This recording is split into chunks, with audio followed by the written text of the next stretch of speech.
Rivers McIntoush, United States Army, World War II. Rivers is a great man, was a great man, and he served with an infamous unit in Normandy during World War II in Europe. He served with the 761st all-black tank battalion, predominantly black African-American. And if you look up your history, you'll find it. And they were very involved with what happened in France and the end of the war with Germany. And Rivers just tells a great story. I interviewed him in Las Vegas, Nevada, January 18, 2008. He's featured in my film, Lest They Be Forgotten, Las Vegas, which we premiered at the Cook County Library there in Vegas in 2008. My mom was there. Louis Johnson was there. It was a great time. And but that battalion, folks, let me first tell you, they received 1 Congressional Medal of Honor, 11 Silver Stars, 69 Bronze Stars in that unit, and 300 Purple Hearts. Amazing. Jackie Robinson, the famous baseball player who helped desegregate professional baseball after the war, he's part of the 761st, one of the famous people that was there, and was very active with that. But Rivers talks a lot about segregation in this video, and it's just to be regretted, a lot that has happened back then, and even today we see it. So I hope this video will help some and maybe bridge the gap between some of that's going on. But I want to thank Rebecca Fisher. Rebecca, thank you. First time working with you. She stepped forward and wanted to sponsor a story from Mississippi. I didn't have a specific Mississippi, but Rivers is from Mississippi, so he'll talk about where he was in a cotton field when Pearl Harbor was attacked in Mississippi. So, but it's a great story, and Rebecca, thank you for your support of my work, the support of our veterans as we approach Veterans Day this Saturday and our country. So God bless you. Folks, if you'd like to sponsor a story like Rebecca, there's information in the video description below the video. On my website, larrycappetto.com, click on Sponsor a Veteran. I'll do the rest.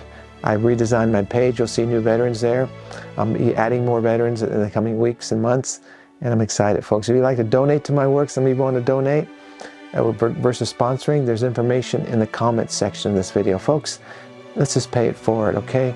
I just cannot tell you how grateful I am for those of you that have stepped forward to help sponsor and donate to this work. And on my radio station, Voices of History Radio is going, and I hope to keep it going. It's because of those that are listening that have helped support that. So otherwise I can't keep that going. There's no way I could afford to do that. So it's not that expensive, but it takes a lot of time and effort, and it does take resources. So thank you for everybody that's helping to support my work in this ministry. And I'm just really tickled to share Rivers' story with you. I've been wanting someone to sponsor it, and it's there, and you're going to hear it. And I'd like to hear from you. I think it's a great story, and you'll enjoy it. So thank you for watching, listening, subscribing to this channel, sharing this story, and I will see you on another broadcast. And Rivers, this is for you on Veterans Day. God bless you.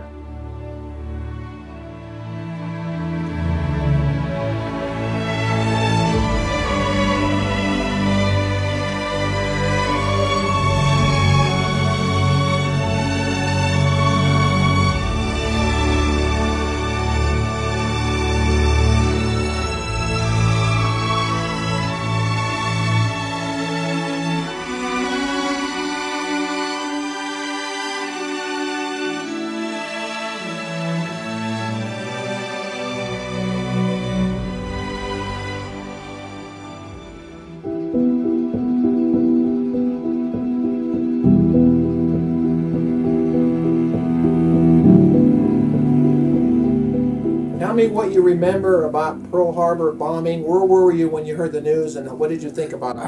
I was in Mississippi in a cotton field, and when I heard about it. How did you hear about it? The white farmer was riding his horse through the cotton field, and he said, and my grandfather name was Albert. And he says, "Hey, Uncle Albert, you heard about the Japs blowing up Pearl Harbor?" And that's where it all started. Do you remember how old you were back then at that time? 18. 18 years old. Wow. And you think that had a bearing on why you went? Did you join the military, or were you drafted? I was drafted. You were drafted. So were you glad you were drafted? I mean, no. A lot of men were drafted back then. Because I was thinking about what I had missed. I had just finished high school, and I had one day I had a free trip to Alcorn A&M, and they wanted to see where I was going to stay in the dorm down there. And the one that they showed me was Bose's Hall, the dormitory, and that's where I would be. And the next day, after getting out of there, coming back home to maybe pack some clothes and get ready to go, all of a sudden, we getting this news, and I was in the field with my grandfather, and we getting this news, and the next thing, it wasn't like they send you your draft papers and say you come in and register. The guy came out and he took you down, and he registered you, and it's like you didn't have sense enough to sign your own name, but they tried 3 times at signing my name, and then finally they said, well, I said, I'll do it myself, and I wrote my name out so that they could understand it. And from that, 2 weeks later, I find myself in Camp Shelby, Mississippi. And that was quite an education. That's where the basic training started. Now, you were with the Army. Yeah. Okay, so you went to basic training. Uh-huh. And at what point did you go overseas? I went overseas, that was when... What year was it? Do you remember? 44. Okay, 44. Mm-hmm. Okay, you went over to Europe, obviously. Yeah. Yeah. See, when the Germans had, when they actually captured France, Roosevelt, I guess, what's his name, Stalin's, they all got together somewhere and wanted help. So that's when American soldiers were drafted and sent, I was then sent to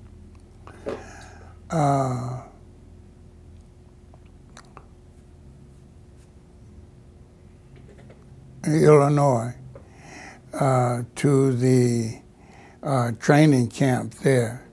And that's where we went through all extreme, well, I'm too far up north, let me go back. That's okay. From Camp Shelby, went to Fort Benning. And we took Fort Benning, took paratroop training, took ammo, did everything there. And from there we went to Camp Ellis in Illinois. Now, when you went overseas, were you part of a black group, a regiment, or were you? Yeah. What was the number of that? 761st. Okay. Now, that was a black regiment? Yeah, total. Did I say reserve division or is it called a regiment? Mm-hmm. Okay, okay. And tell me about going over to Europe. I'm going to kind of jump around a little bit here. Okay. I definitely want to know about Normandy. What did you land on Omaha Beach or Utah Beach, or what did you do? Yeah. Let me hear the story. No, okay. Normandy. When we got to Normandy, we went to the Normandy Beach itself. This is where they was going to unload us at, and the waves and everything that channel was so rough till they pulled out and said they was going to take a break and come back the next day hoping that the channel would be calmer. So they did that, and we was out from that day to the next day, 9 o'clock, and we came back, and when we came in, now they proceeded then to unload again. We would come off of the Queen Mary to an LST, LCT, and it was still rough. And we had about 2,500 of our guys was lost trying to get from the Queen Mary to the LCT. And because what would happen was, I got pictures of this, what I got, where the waves would bring that LCT up to the top of the ship. And we had the rope ladder that these white officers from Mississippi wanted to still be in charge and tell you how to get off of the Queen Mary. And after we lost, I know 50 of our guys trying to make that move, I told Braxton, Charlie Braxton, I says, we're not going down the rope. He says, you're not going down the rope? You crazy. I said, no, I'm not going down the rope. So we're standing at the edge of the Queen Mary when this LST came up, and I'm saying it must have been about 10 o'clock the next morning, and I snatched him by, you know how you pack strap. I pulled him by the pack strap, and we jumped in that LST. And while this guy was saying, you guys better get back up here, and you can't do that. And so from that, we had the LST started floating away from the Queen. And I'm going to say we must have been 10, 20 minutes away. And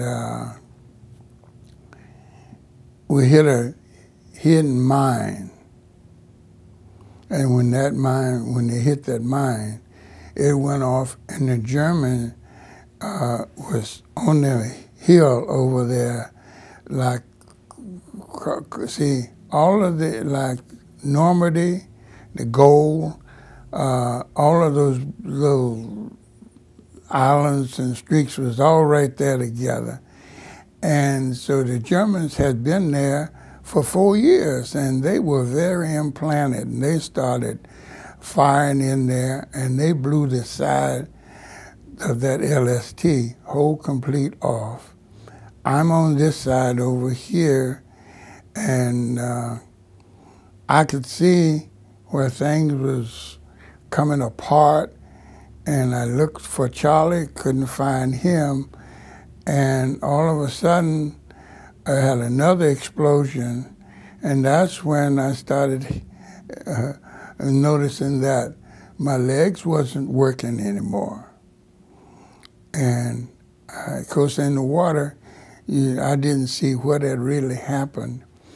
And I was treading, trying to get to, because they didn't tell you that this channel is neck deep to a 6-foot guy.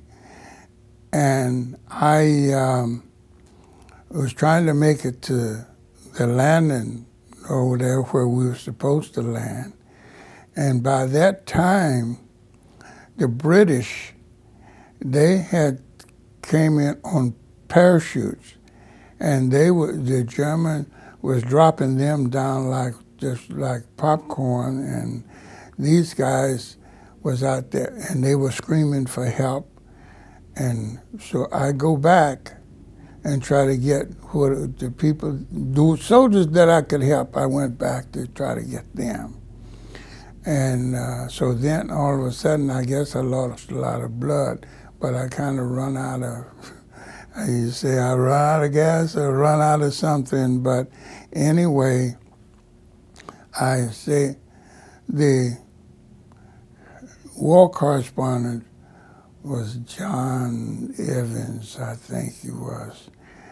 But he said that I had rescued close to 100 guys, but I'm not sure. I don't believe that. I know how strong I was, and I would agree to where they said down 30. That's about what I would say was close to somewhere being true. But then when we got on land, it was dark, and we started trying to dig a foxhole. And the old shovel that I had that was in my backpack, I guess it took some blows, and the handle was coming off of that. And so I started scratching for a foxhole, and all of a sudden I said, I might as well, talking to me, I might as well die on top of this thing, because fox got more sense than to go in a hole like that. And so when the Germans stopped firing when it got dark, and then the planes would come over and drop flares, I guess, so they could see where we were, you know. So you were wounded on D-Day? Yes. And you were evacuated, or you kept going? I kept going. So you were okay to keep going? Partially, yeah. So who did you land with? Did you land with the 761st or with? 761st. Do you remember if you went in at the beginning of the D-Day invasion? Sure do. Second day, third day, first day? Went in the first day that they cleared it so troops could go in. We were the ones that went in.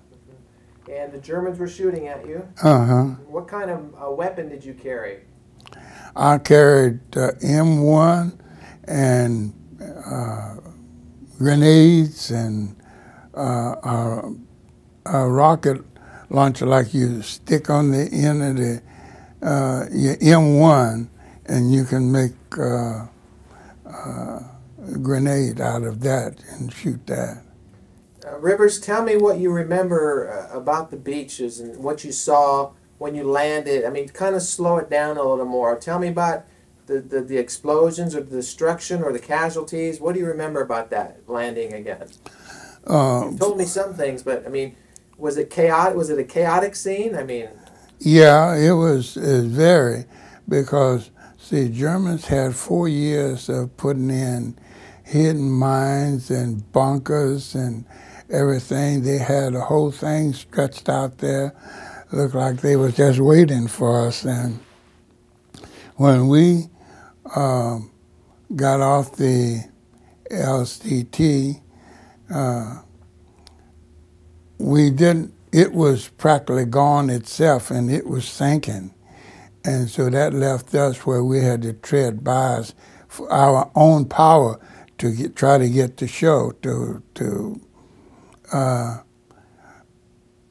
set up something, because the rest of the guys supposed to be coming in, but my understanding is they lost the other half of the division trying to get from the Queen to the LCT because of the channel, and it was rough. And we had a problem because the white officers there, they didn't, I'm thinking now at this time, if they would have had the basic training that we had, it would have been much better. And a lot of us would have been, the orders that we got would not have been. is this the first time you were in combat at Normandy? Yeah. Did you land on Omaha Beach? Uh-huh. Okay. What are your thoughts as a young man? Did you feel invincible, like nothing could happen to you? Were you afraid? I mean, tell me what your thoughts were at this time. I was afraid when the other part of that LCT went away and left me just hanging on to it, and I'm there up neck deep into nothing, and I was definitely afraid. And I made, at that time, I made a deal with the Lord and said, hey, I don't want to die in this beach. And if you save me, I'll serve you for the rest of my life. I didn't die in that beach, but I had other calls after that from Gold Beach. We was, how you said,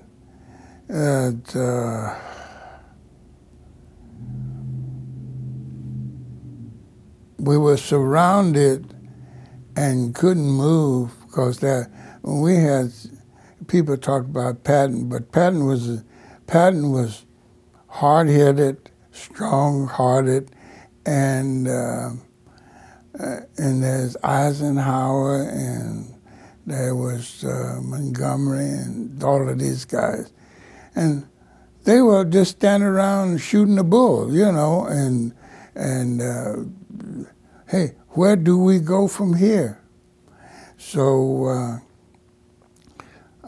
Patton, he had, to my recollection from what I heard, and I didn't count, 30-some hundred white troops that he was moving up to go try to cross the Rhine. And that's where we had more problems there. Because when we was at Normandy, we left there, and there was Omaha, and Eisenhower then moved us from his command to the 761. These was and because all of our guys that I went over with, they were all dead. And I think it was total in our group 7 left. And so we were called the bastard group. That's what Patton named us, because we didn't have a division company. We just, we kind of like wherever we fit in, somebody needs somebody, that's where we did. We went in there, we did that.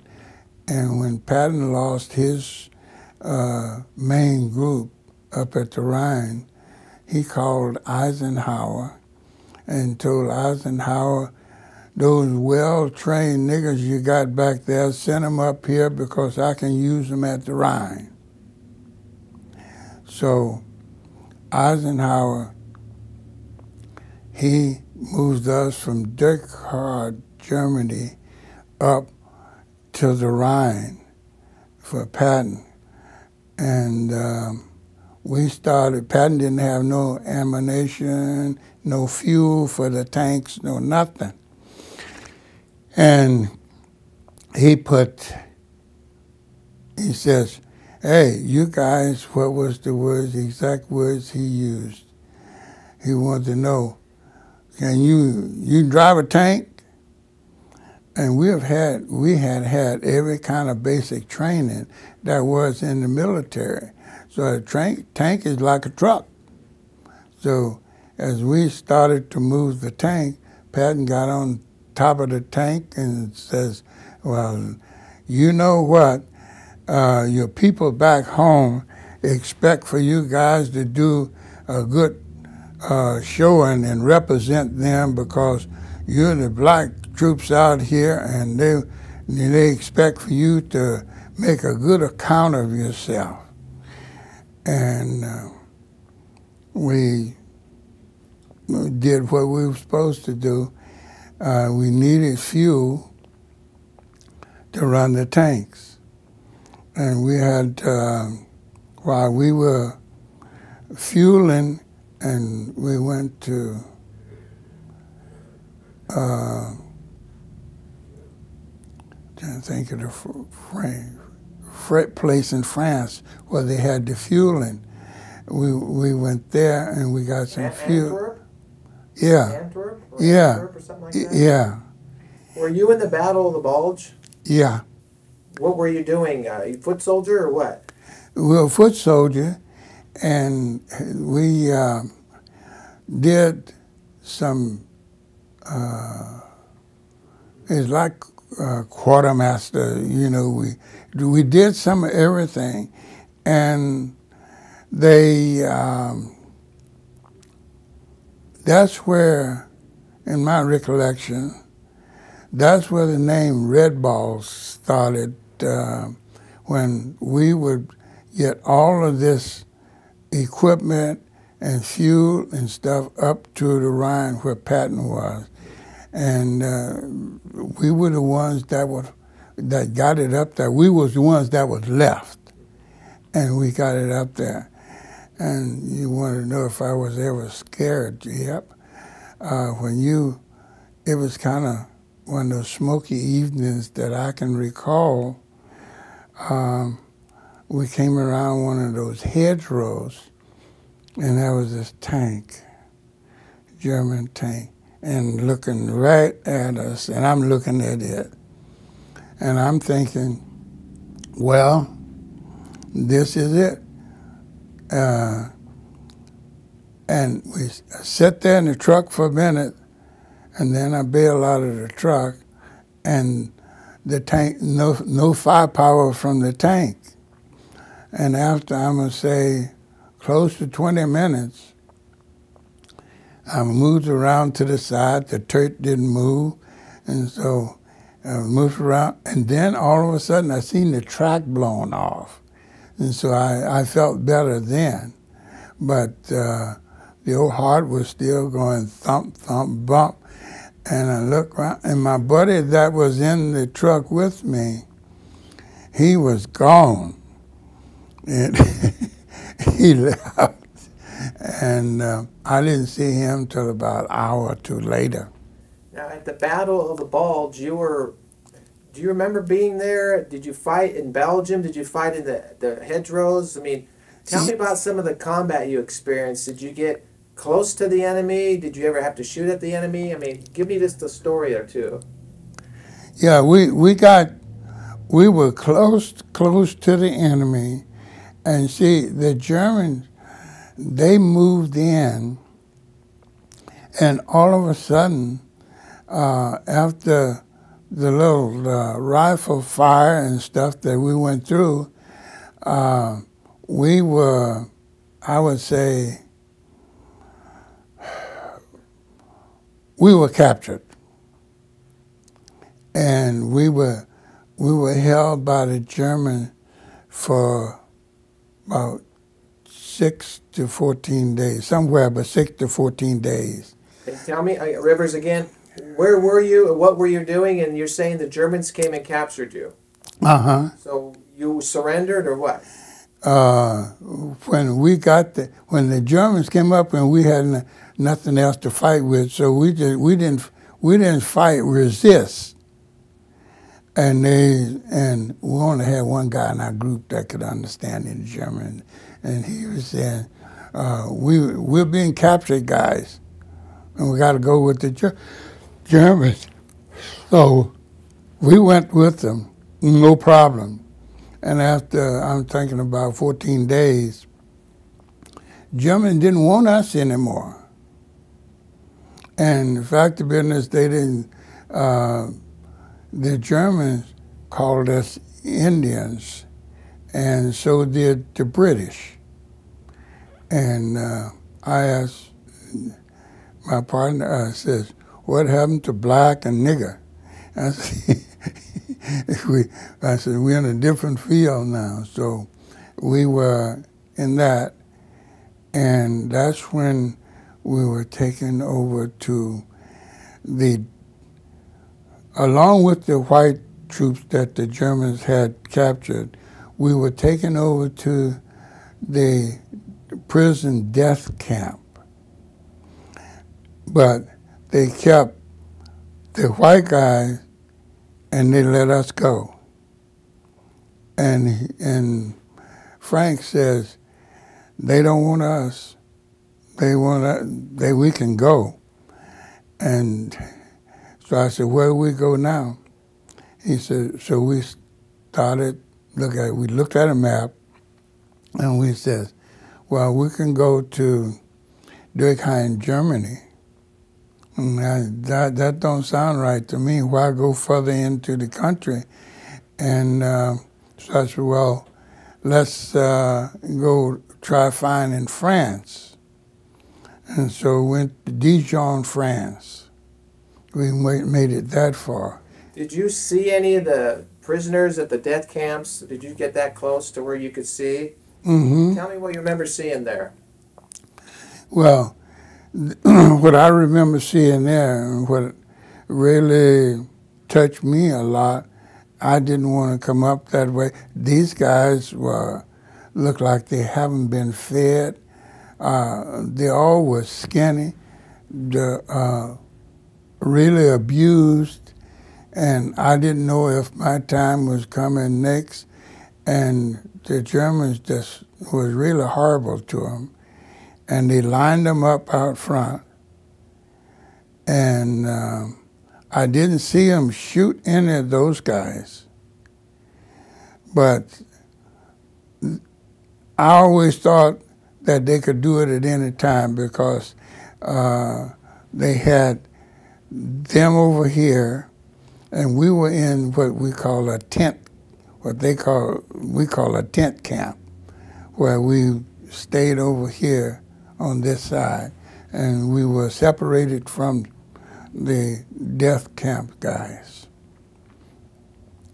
Were you there just for a couple hours, a couple of days? I mean, we was there for about 14 days. In the death camp? Yeah. Oh my goodness! What else did you remember about that?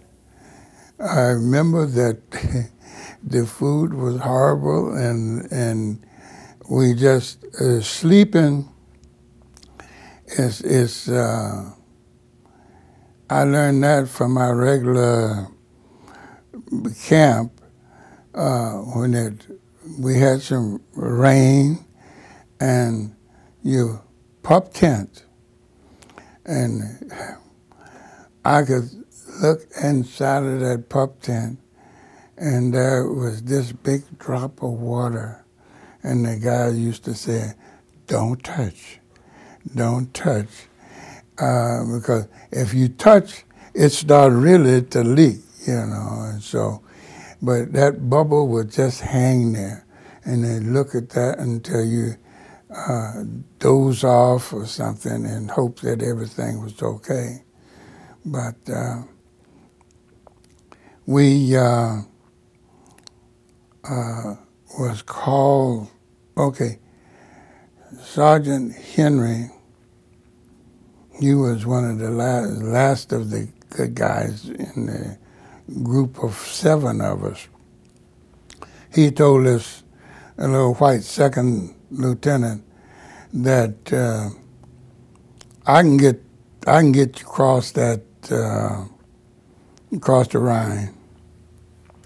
So right away he goes to make himself look good, tell Patton, well, we can get across the Rhine, but he couldn't tell Patton how.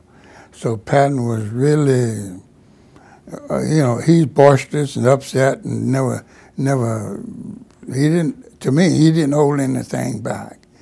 But then he says, so he finally came over and he told our sergeant, he says, I hear you soldiers can get us across the Rhine. And he says, yes, I can, but I need equipment to get across there. Patton wanted to know why. What?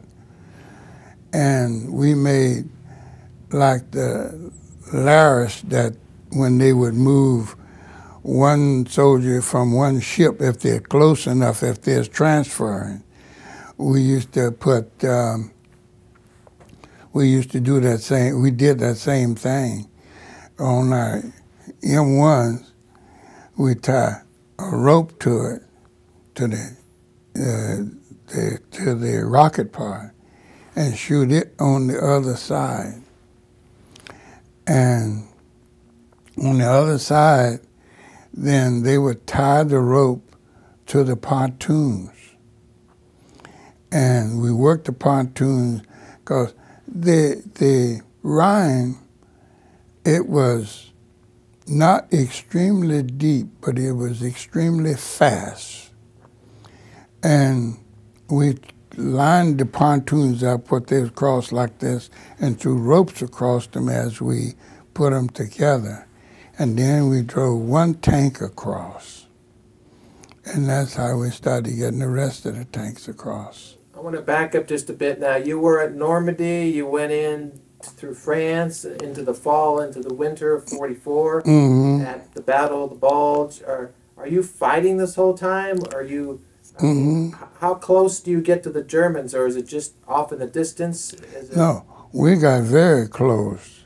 Give me a combat story of encountering the Germans and you were shooting with them and what's going on. Okay. The Germans, when they started firing, I guess, I don't know if they ran out of ammunition or not, but we were firing back because we had we had a lot of ammunition that we had brought up for patent that we were using. And we was very well supplied, and we were firing. And I remember that we were, you call it, surrounded but not captured. We were in a place that we needed to secure, so we would be out of the fire range of the Germans, because they had, at that time, the Germans had just about run out of ammunition. And they wasn't really hard to deal with. But then the colonel in the German army, he, I guess, had all those officers, just like to do in politics. They were there for 4 years. Then here come Montgomery and Patton and all these guys. And I guess they all had communicated.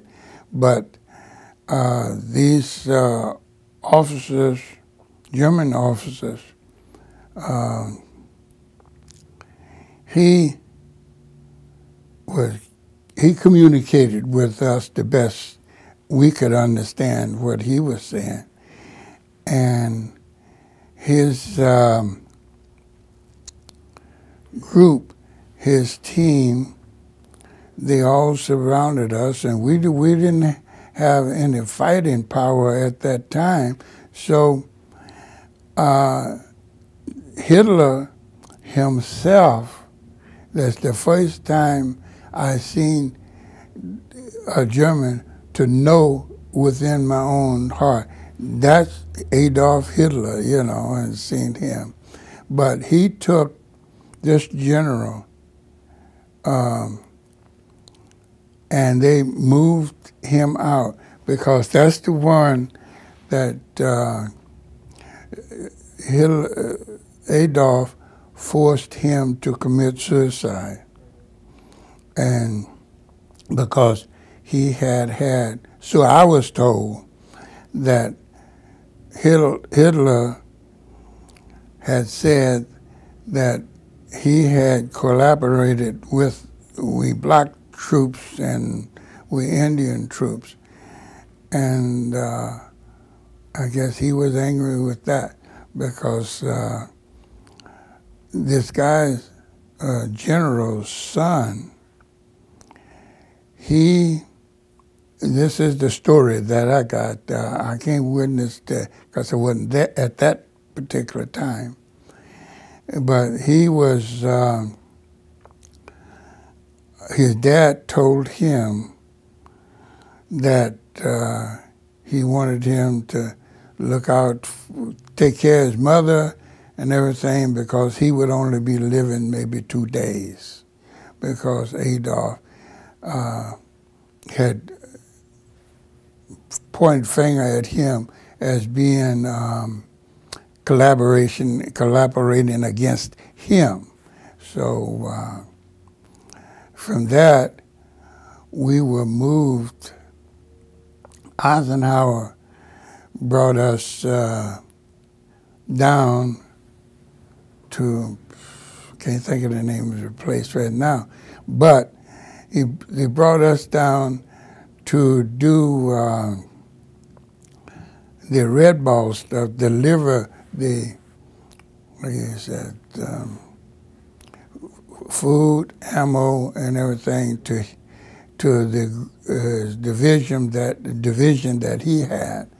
And so after that, he didn't bother anymore, because that's the time when he got a message, because his aide told me this, that Ike was going to be gone for a few days because his wife had sent him a message that the son was graduating, and she wanted him to come to the graduation.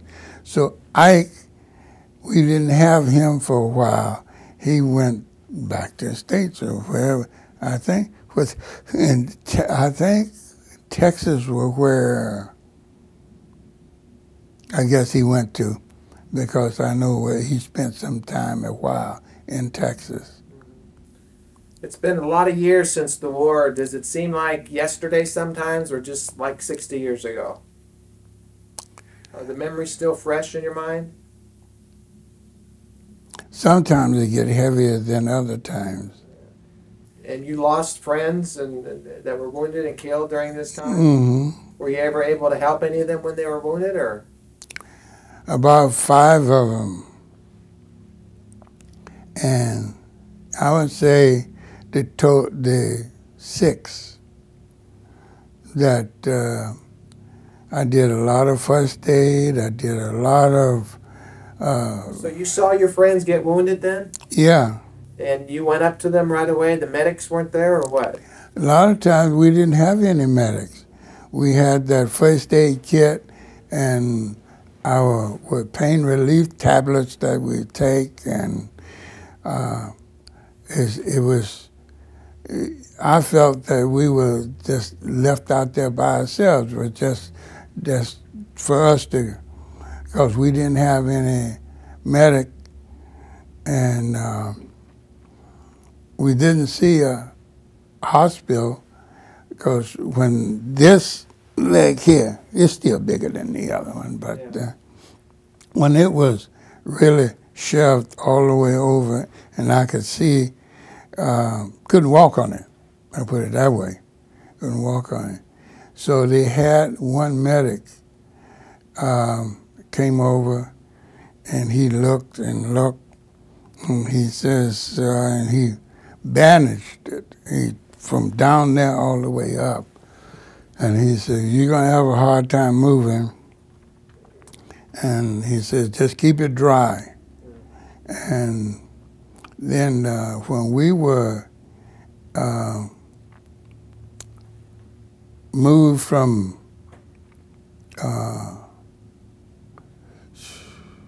Dijon, France, see, after they moved us down there,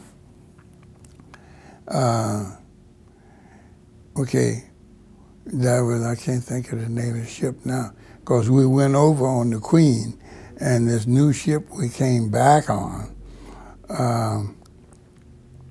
we had got to New York, and I told one of the guys, I said, hey, we don't have to worry, because they said we're going home. I said, but I can tell you one thing, I ain't never seen a train in Mississippi. So we was on this, when we got on this train, 4 days later, we was in San Francisco at the Car Palace. I didn't know what it was then, but I remember somebody saying we'll be stationed in the Car Palace for a while. And so about 7, 8 days, we got the word to pack up. We were going to be moving out.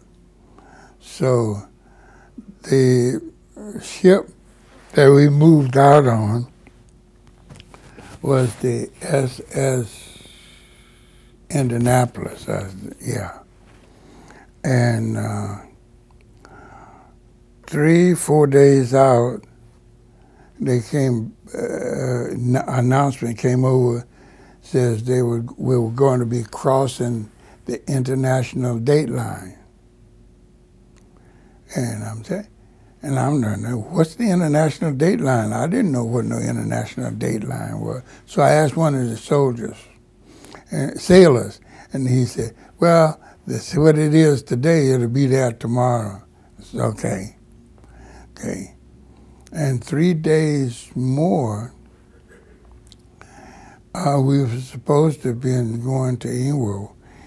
And so what they did, they went into the Philippines and did a double back and took us off in the Philippines and said, we'll go to Ema on our next ship. That ship, I found out later, was the one that had the atomic bomb on it.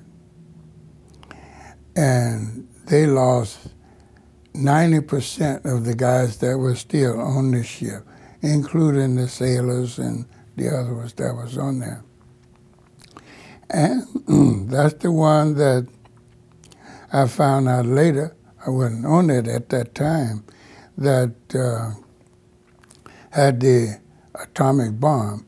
And they loaded, I don't know how they did it because I wasn't there at that particular time, but they transferred that bomb to the airplane that we called Enola Gay, which was this pilot's stepmother, mother-in-law. And we came back to Inglewood. They brought us back, and they said they wanted us to clear the bunkers. So we came in on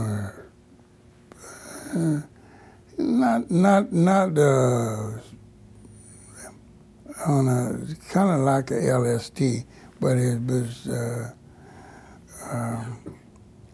boat that had a guy to drive it though, the sailor, got in this, and they gave us 4 hours to do the job that they wanted us to do. And if we wasn't back in 4 hours, we'd get left out there on the hump.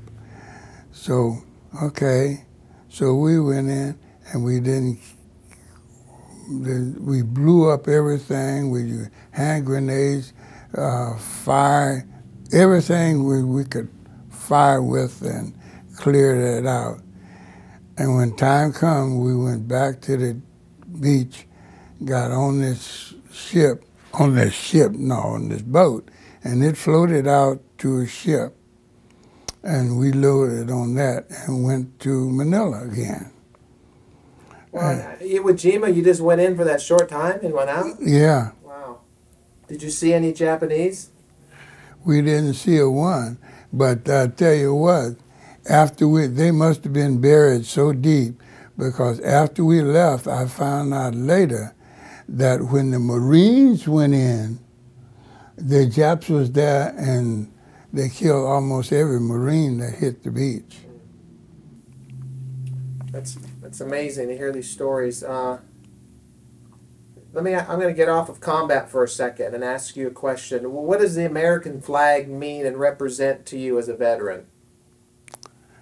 That I wouldn't trade anything for it. You know, I figured my life hung on the line for that, and I would protect it at any time. What does freedom mean to you, Rivers? Freedom? There's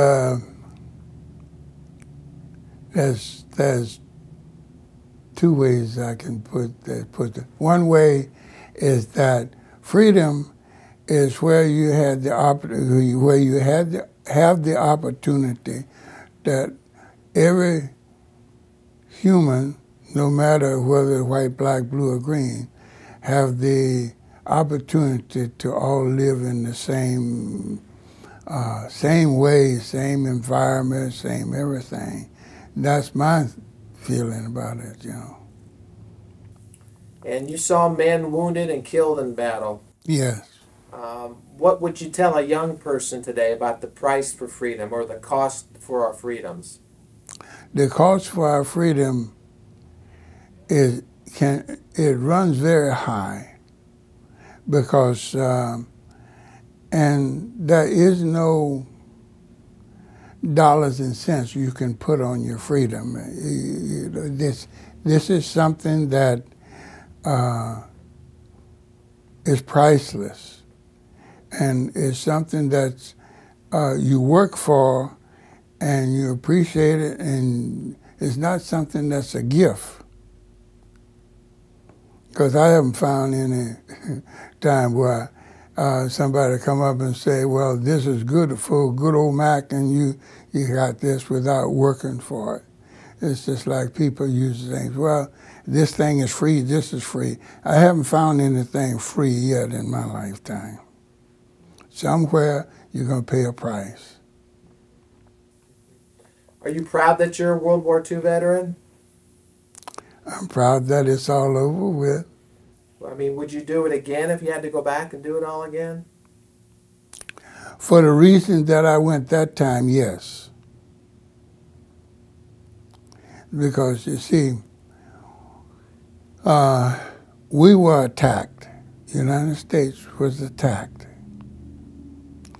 And you got a country, and it's like your home. You want to protect it.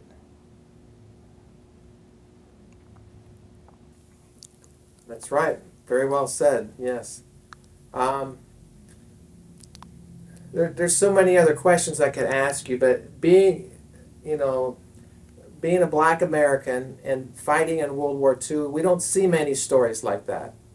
But there were a significant number of blacks, right? Mm-hmm. I wonder why we don't see that a lot in history. I haven't run across it. Well, you know what happened one time? When the war started, no white, I put it this way, Senator Bilbo from Mississippi, he is in writing and everything that, how did he put that? He would die and go to hell before he fight with a nigger. And we had, when we came from service, see, I never went back to Mississippi, but there was one or two guys that went back, and I didn't see it. I was told that one of the guys was hanged because he had a military uniform on. They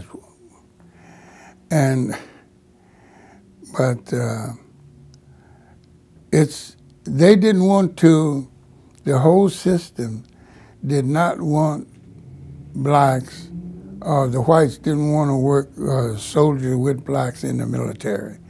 And it took a long time before even the NAACP and a couple of other organizations that went as far as the government in the White House to find out why can't a black man fight in the army to protect this country. I want to ask you a question, I've only got a few minutes, but tell me the role that black Americans have had in war, especially World War II, the significant role that you had there. I mean, give me an answer to that, and tell the camera why how significant your role was there, and that there was a strong presence there. The role Here was very Pacific. I mean, because we relieved, how you said, we rescued France. And we had an appreciation, I didn't know it till 30 years later, that France had made I got a copy of my paper, that France appreciated what the African American soldiers did in France for the how you say it, rescue them from the Germans. That's good. It's important that our young people learn some of these things. Well, what should we learn about? What should we remember about World War II, Rivers? World War II was really an educating. Wait a minute now. What name I want to put on it? It was an education university for the whole country, because I have to control some of the things the way I would put it. Like if me and Fred's talking, I tell it another way. We have so many. Okay, because the first place, we don't have World War II. We had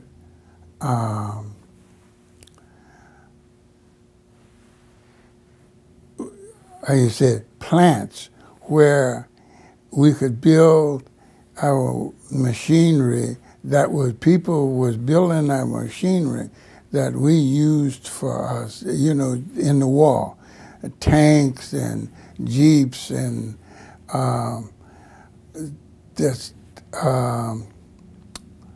and then we don't have that now.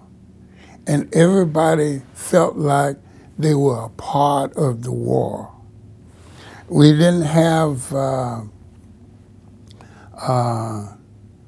guys running around. We had about 4 or 5 war correspondents. And the guy, I appreciate them 1,000%, because the guy's got a camera, his notepad, and that's all he's got. And they did a wonderful job, excellent job. And now, because we didn't have like we do now, we had cell phones and everything where everybody's running around and they can show you what happening and stuff like that. But we have to learn educational about if you want to be a part of something, you have to participate with it to make it be worthwhile. And this is my thinking about our condition as it is now. It's not let the Jones do it. I don't, of course, needless to say, at my age, I wouldn't be volunteered to go back to the service or not. But there's many educational things that I can tell the guys and teach them how to do even at my age as I am now. And there's so much that we see a lot of things that our young people still don't know. They don't even know, some of them I look at them and say, they don't even know they existed. Were you afraid to die back during the war? Was that a fear that you had, or were you just focused on your work and you weren't afraid to die? Yes, I was afraid to die. I didn't want to, and I said, if I do my best, then I'll, you know, see what the outcome is going to be. Because I thought about before Well, let's say in Mississippi. You're talking about your freedom, okay? A black man, if he's walking on the sidewalk over here and a white woman was coming down, he'd have to go on the other side of the road. And I seen my own eyes witness where the white guys chased this guy down, soaked him in gasoline, and burned him alive. I'll never forget that. Never forget it. Was that in the military, or? That was in Jonestown, Mississippi. Yeah.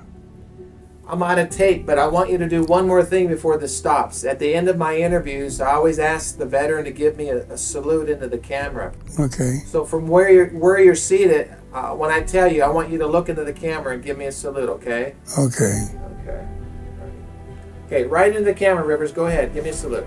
All right.